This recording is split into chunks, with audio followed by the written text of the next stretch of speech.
آج ہم قیادت یعنی لیڈرشپ اور اخلاقیات کے آپس کے گہرے تعلق کو سمجھنے کی کوشش کر رہے ہیں۔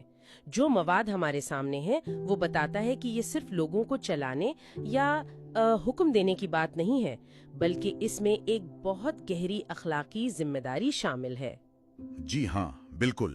اور یہ مواد یعنی جو ذرائع ہم دیکھ رہے ہیں وہ کافی واضح طور پر یہ دکھاتے ہیں کہ کسی بھی ادارے یا گروہ کی کامیابی اور اس سے بھی بڑھ کر لوگوں کا اس پر بھروسہ یہ براہ راست لیڈر کے اخلاقی معیار سے جڑا ہے۔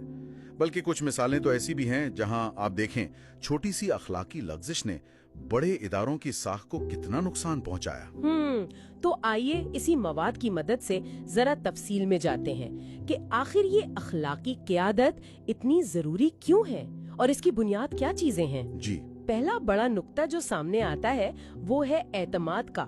کہا گیا ہے کہ اخلاقی رویہ جیسے شفافیت، سچائی اور انصاف پسندی یہ اعتماد پیدا کرتا ہے۔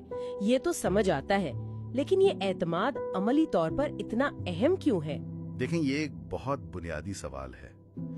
یہ اعتماد صرف ایک اچھا احساس نہیں ہے، یہ مؤثر قیادت کی بالکل آپ کہہ لیں جان ہے۔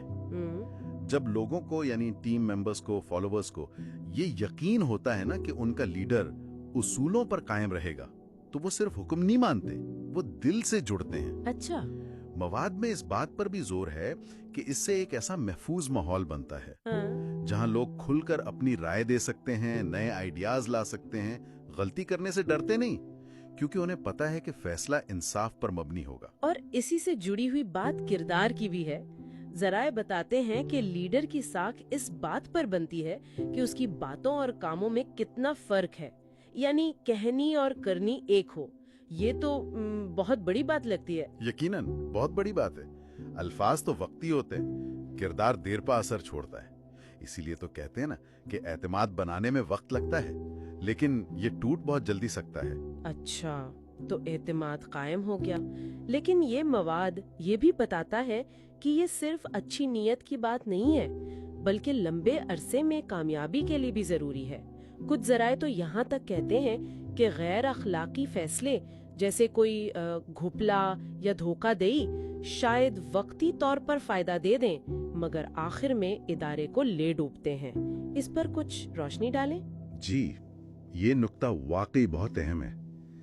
دیکھیں، اخلاقی لیڈر جو ہوتے ہیں نا وہ صرف فوری مالی منافع پر نظر نہیں رکھتے، وہ فیصلے کرتے وقت یہ دیکھتے ہیں کہ اس کا معاشرے پر کیا اثر پڑے گا، ماحول پر کیا اثر ہوگا، ملازمین پر کیا اثر ہوگا۔ اسی کو آج کل پائیدار ترقی یا سسٹینیبلٹی کہا جاتا ہے، یعنی ایسی ترقی جو لمبے عرصے تک قائم رہے اور سب کے لیے فائدہ مند ہو۔ ذرائع اس بات پر زور دیتے ہیں کہ اس سوچ سے نہ صرف کمپنی کی ساخت بہتر ہوتی ہے بلکہ ادارے کے اندر بھی ایک مثبت، عزت اور احترام والا کلچر بنتا ہے جہاں لوگ کام کرنا پسند کرتے ہیں۔ یہ بات دلچسپ ہے کہ صرف منافع نہیں بلکہ وسیع تر اثرات کو دیکھنا۔ لیکن قیادت میں تو مشکل وقت بھی آتے ہیں، اخلاقی الجھنیں پیدا ہوتی ہیں۔ مواد کہتا ہے کہ لیڈر کا اصل امتحان ایسے ہی وقتوں میں ہوتا ہے۔ ایک اہم بات جو مجھے ملی وہ اختلاف رائے کو قبول کرنے کی صلاحیت ہے۔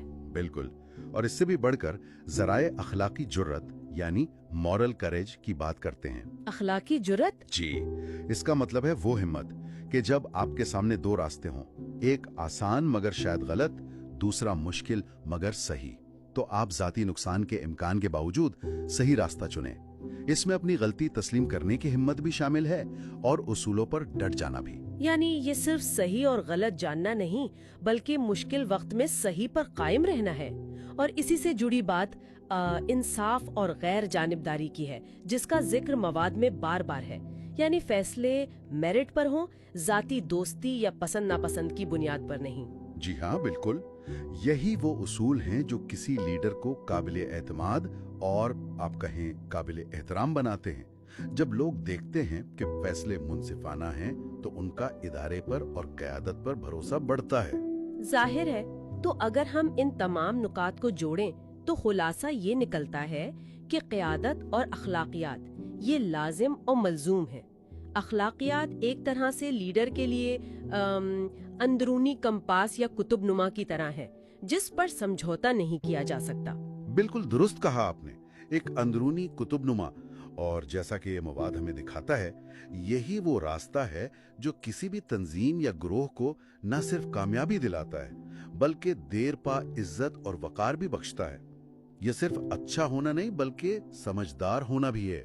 یہاں ایک سوچنے کی بات نکلتی ہے، ویسے یہ جو اخلاقی کمپاس ہے جو لیڈر کو صحیح راہ دکھاتا ہے، کیا یہ صرف ان لوگوں کے لیے اہم ہے جو کسی بڑے عہدے پر بیٹھے ہیں؟